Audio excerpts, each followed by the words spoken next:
Hello everyone, welcome back to my YouTube channel. दोस्तों, उम्मीद करती हूँ आप सभी बहुत अच्छे होंगे, अपनी तैयारी में व्यस्त होंगे। तो आज की इस वीडियो में हम लोग मैथ्स पेडागोजी के एमसीक्यू क्वेश्चंस करने वाले हैं। पिछली वीडियो में हमने 20 क्वेश्चंस किए थे, आज 21 क्वेश्चन से स्टार्ट करने वाले हैं। अगर आपको हमारा वीडियो पसंद आता है तो वीडियो को लाइक कीजिएगा, हमारे चैनल को सब्सक्राइब कीजिएगा और हमारी वीडियो को शेयर भी कीजिएगा। ये जो क्वेश्चन है ये अलग अलग स्टेट पे पूछे गए क्वेश्चंस है टेट में। तो ये कुछ क्वेश्चंस आपको सीजी टेट और सीजी शिक्षक भर्ती में या फिर सी टेट में बहुत ही हेल्प करेंगे। तो बने रहिएगा हमारे साथ। चलिए क्वेश्चन में आते हैं, शुरुआत करते हैं अपना 21 नंबर का क्वेश्चन।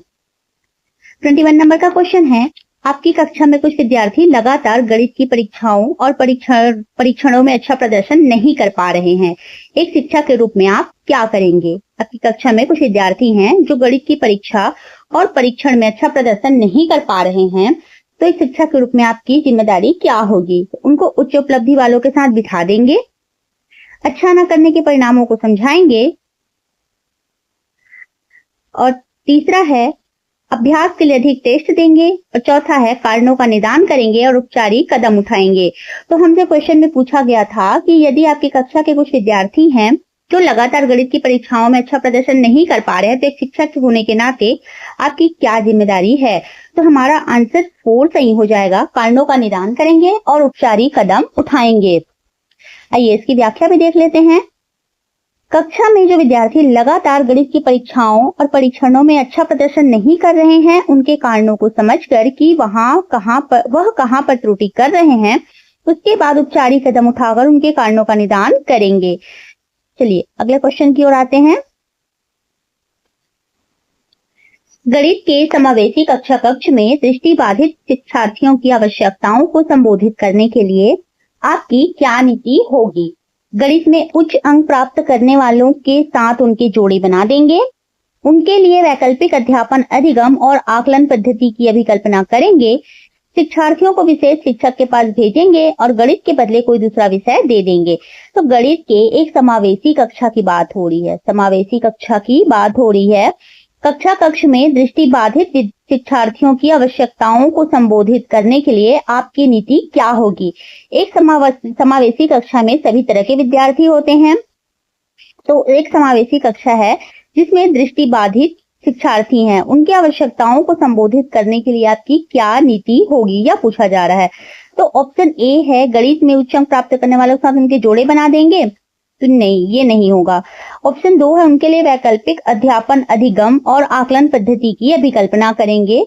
ये सही है। तीसरा, शिक्षार्थियों को विशेष शिक्षक के पास भेजेंगे। अगर कक्षा समावेशी कक्षा है तो विशेष शिक्षक के पास उन्हें आप नहीं भेज सकते।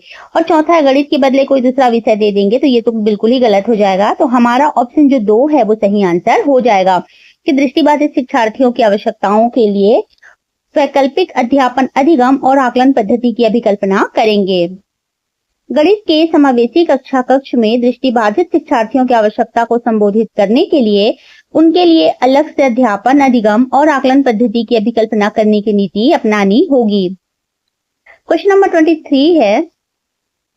देखिए ये क्वेश्चन किसी न किसी एग्जाम में पूछे हुए क्वेश्चन है। गणित में शिक्षार्थी की रुचि और अभिवृत्ति को परखने के लिए कौन सी मूल्यांकन नीतियां प्रयुक्त हो सकती हैं? पोर्टफोलियो परियोजना, कागज पेंसिल परीक्षा, मौखिक परीक्षा, कागज पेंसिल परीक्षा और कक्षा की सहभागिता, जांच सूची, पोर्टफोलियो, कागज पेंसिल परीक्षा, और चौथा है जांच सूची, पोर्टफोलियो, परियोजना, कक्षा की सहभागिता। तो गणित में शिक्षार्थी की रुचि और अभिवृत्ति को परखने के लिए कौन सी मूल्यांकन नीति प्रयुक्त हो सकती है? तो हमारा आंसर 2 सही हो जाएगा, मौखिक परीक्षा, कागज पेंसिल परीक्षा और कक्षा की सहभागिता। तो ऑप्शन 2 हमारा सही आंसर हो जाएगा।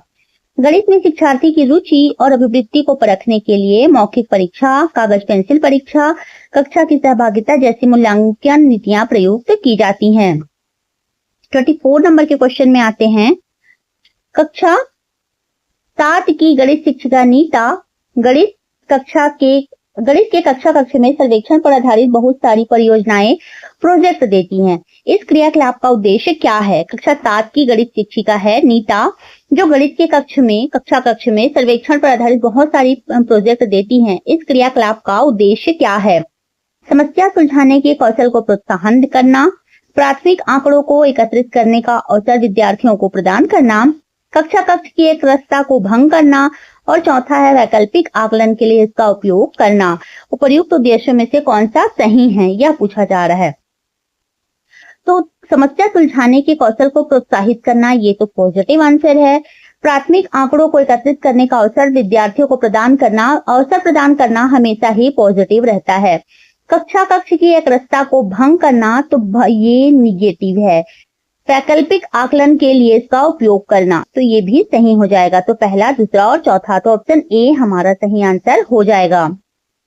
गणित की शिक्षिका नीता गणित के कक्षा कक्ष में सर्वेक्षण पर आधारित बहुत सारी परियोजनाएं देती हैं, क्योंकि इससे समस्याओं के सुलझाने के कौशल को प्रोत्साहित करना होता है। प्राथमिक आंकड़ों को एकत्रित करने का अवसर विद्यार्थियों को प्रदान करने के साथ साथ वैकल्पिक आकलन के लिए इसका उपयोग करना जैसे क्रियाकलाप इसके मुख्य उद्देश्यों में शामिल है। चलिए आगे बढ़ते हैं। क्वेश्चन नंबर 25 है, गणित में निम्नलिखित पदों में से कौन सा पद परिभाषित है? समतल, बिंदु, रेखा या चतुर्भुज के विकर्ण। तो गणित में इन चारों पदों में से कौन सा पद परिभाषित है? तो ऑप्शन 4 सही आंसर हो जाएगा। चतुर्भुज के विकर्ण परिभाषित है। गणित में निम्न पदों में से चतुर्भुज के विकर्ण परिभाषित है। ऑप्शन जो 4 है हमारा सही आंसर हो जाएगा। निम्नलिखित में से कौन सा पहलू बीजगणित में महत्वपूर्ण नहीं है पूछा गया है। सामान्यीकरण, मानसिक चित्रण, माप और क्रम परिवर्तन। तो कौन सा पहलू बीजगणित में महत्वपूर्ण नहीं है? तो हमारा ऑप्शन जो 3 है सही आंसर हो जाएगा। माप। बीजगणित में माप संबंधी पहलू महत्वपूर्ण नहीं है। बिना इसके भी प्रश्नों को हल किया जा सकता है। चलिए आगे बढ़ते हैं। 27 नंबर के क्वेश्चन में आते हैं। ये क्वेश्चन भी, इसमें जितने भी क्वेश्चन है दोस्तों, सारे क्वेश्चन किसी न किसी एग्जाम में पूछे गए क्वेश्चन है और मोस्ट इंपोर्टेंट क्वेश्चन है। अगर आप ऐसे ही क्वेश्चन और चाहते हैं अपने एग्जाम में हेल्प के लिए, तो हमारे चैनल को सब्सक्राइब कर लीजिएगा। गणित में प्रश्न रखने का अर्थ है विषय वस्तु में से प्रश्नों का सृजन करना, प्रश्नों को हल करने में असमर्थता, कक्षा में संदेह प्रस्तुत करना और प्रश्न पत्र हल करना। गणित में प्रश्न रखने का अर्थ क्या होता है? गणित में प्रश्न रखने का अर्थ क्या होता है? तो विषय वस्तु में से प्रश्नों का सृजन करना। जो हमें विषय वस्तु दी गई है उसमें से नए क्वेश्चन बनाना गणित में प्रश्न रखने का अर्थ होता है। तो ऑप्शन 1 जो हमारा है सही आंसर हो जाएगा। गणित में प्रश्न रखने का अर्थ है कक्षा में संदेह प्रस्तुत करना। छात्र अपनी समस्या को शिक्षक के सामने रखता है। 28 नंबर का क्वेश्चन है, गणित की अच्छी पाठ्य पुस्तक में होते हैं बहुत सारे प्रमेय और उनकी उत्पत्ति, संवेषण के लिए प्रश्न, अभ्यास प्रश्न और हल किए हुए उदाहरण। तो गणित में अच्छी पाठ्य पुस्तक में क्या होते हैं? तो संवेषण के लिए अच्छे प्रश्न होते हैं। बहुत सारे संवेषण के लिए प्रश्न होते हैं। तो ऑप्शन 2 हमारा सही आंसर हो जाएगा। गणित की अच्छी पाठ्यपुस्तक में संवेषण के लिए प्रश्न होते हैं। इससे छात्रों में तर्क करने की सोच विकसित होती है।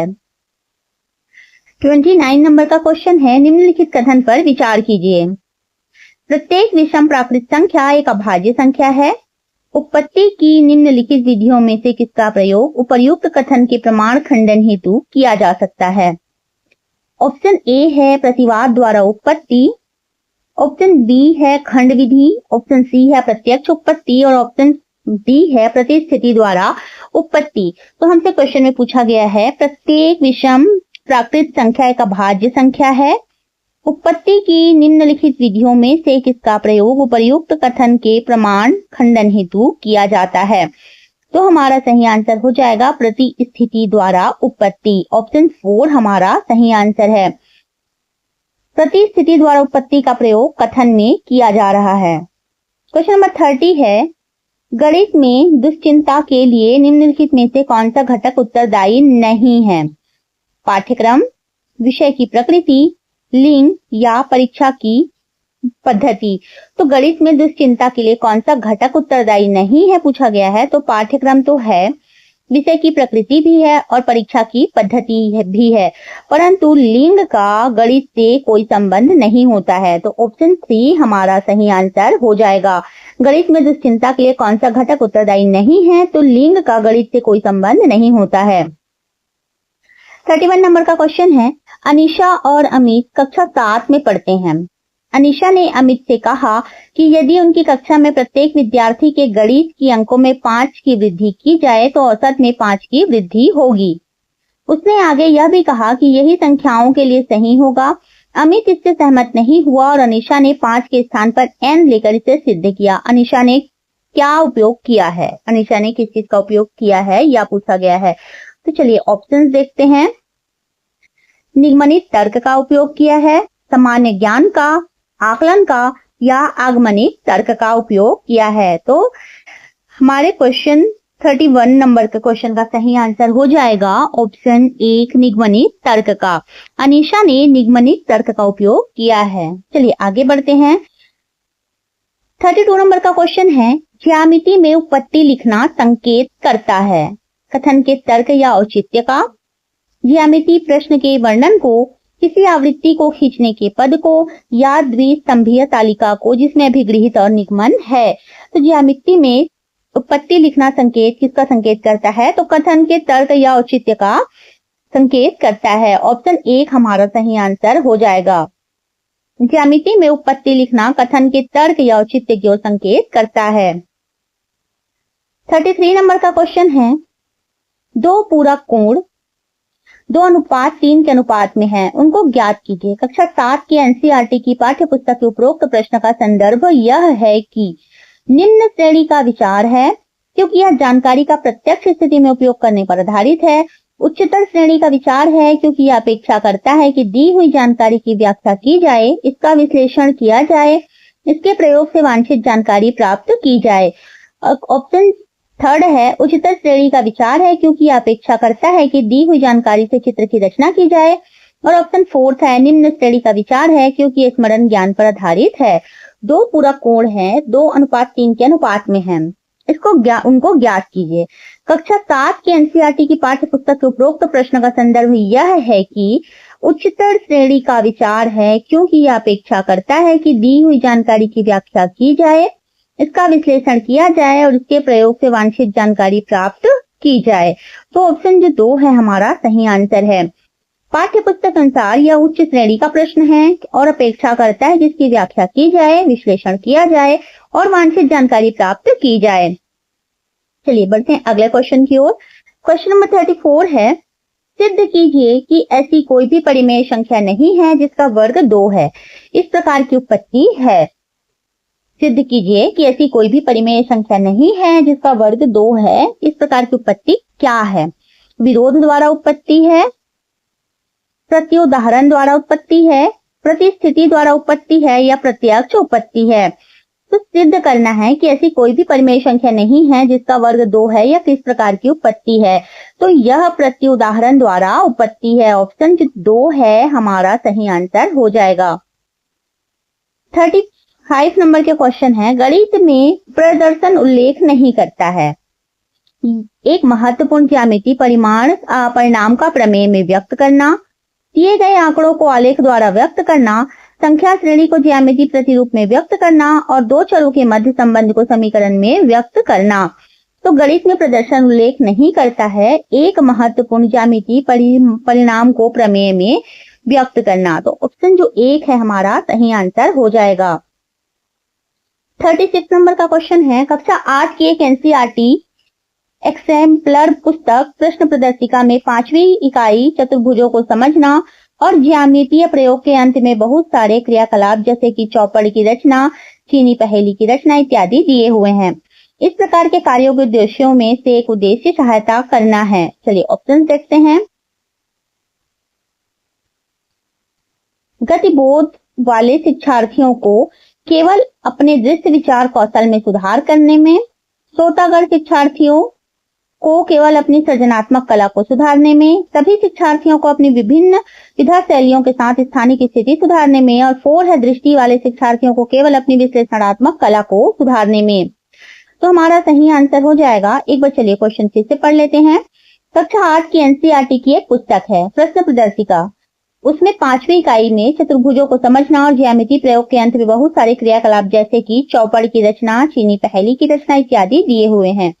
इस प्रकार के कार्यों के उद्देश्यों में से एक उद्देश्य सहायता करना है। तो किसकी सहायता करना है? तो हमारा सही आंसर हो जाएगा ऑप्शन 3। सभी शिक्षार्थियों को अपनी विभिन्न विधा शैलियों के साथ स्थानीय की स्थिति सुधारने में।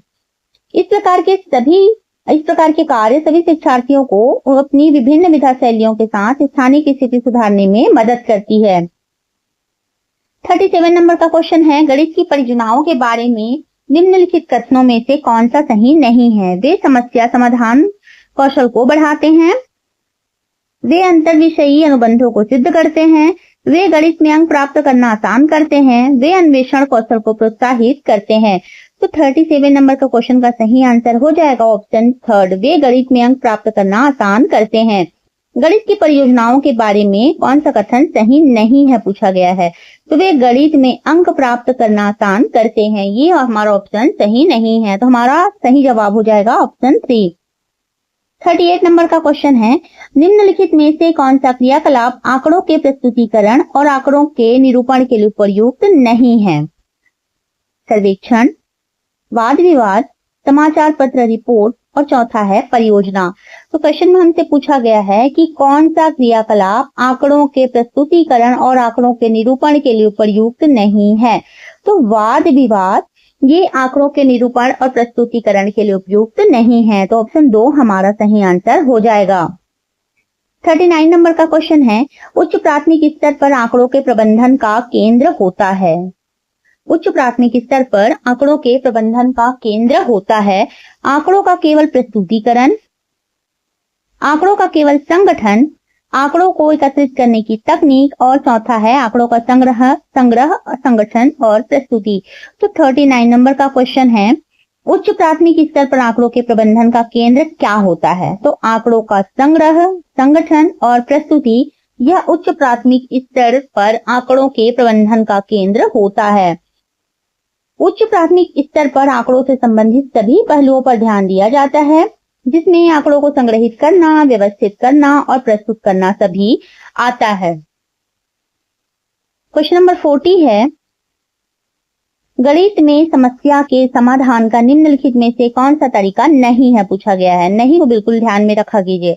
गणित में समस्या के समाधान का निम्नलिखित में से कौन सा तरीका नहीं है? तो चित्रांकन, अंत से आरंभ की ओर हल करना, रट लेना और परीक्षण और त्रुटि विधि। तो गणित में समस्या समाधान के लिए कौन सा तरीका नहीं है? तो रटना गणितीय समस्याओं को हल करने का कोई तरीका नहीं होता है। इन्हें हल करने के लिए अवधारणाओं की समझ आवश्यक होती है। तो गणित में समस्या समाधान के लिए चित्रांकन एक तरीका होता है, अंत से आरंभ की ओर हल करना भी ये तरीका होता है गणित में समस्या समाधान के लिए, और परीक्षण की ओर त्रुटि विधि भी एक समस्या समाधान का तरीका होता है। किंतु रटना किसी भी प्रकार से गणित में समस्या समाधान का तरीका नहीं होता है। तो चलिए दोस्तों, आज हमने इस वीडियो में 20 क्वेश्चंस कंप्लीट किए हैं। मिलते हैं नेक्स्ट वीडियो में, तब तक के लिए धन्यवाद।